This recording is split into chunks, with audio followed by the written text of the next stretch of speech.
Okay, so we create image, we save, you can share, and other interesting options right now kind of available on Facebook.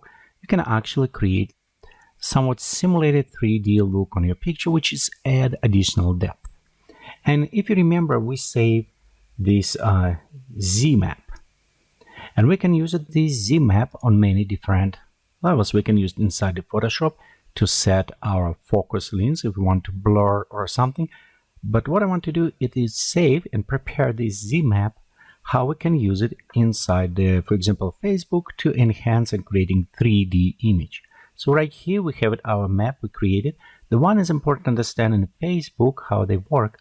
The white is closest and darker is more far away. So we need to inverse this. Inside the Photoshop, Control or Command I will inverse. Notice right here we have it very far away and black. From experience with playing with all settings, I found out it's not necessarily work very well at all.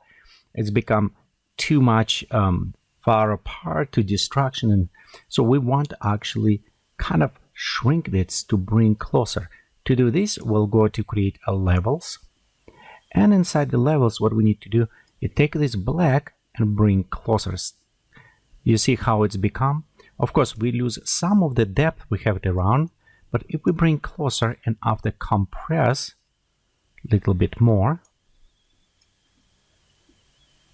maybe around there, then we can have it not that strong effect, but we still have a very beautiful look. So like right here, when we create this, it's very also important to understand when we save this file, we want to go and save this as PNG. Okay, so we'll go save as PNG file. And we want to instead Z depth, one same name, like what we have right here before our color, but only we want to say depth. So this is very important, underscore depth. So we'll have the same name, underscore depth in PNG format. And also it needs to be same resolution. So this is kind of very important. So let's go ahead and save it. So right here I have my Facebook page. And for example, we'll go and upload it. So we'll select and we'll select our color and our depth image. Next, click upload. So depend on your speed, connection or size of the file. They take a little bit time to upload it.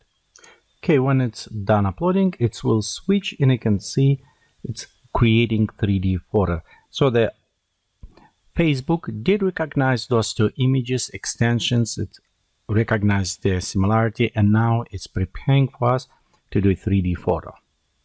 Okay, so right here it's done, and you can see how it does 3D enhancing. Okay, so this way you can create your own images, enhance them with 3D for Facebook, and share with your friends.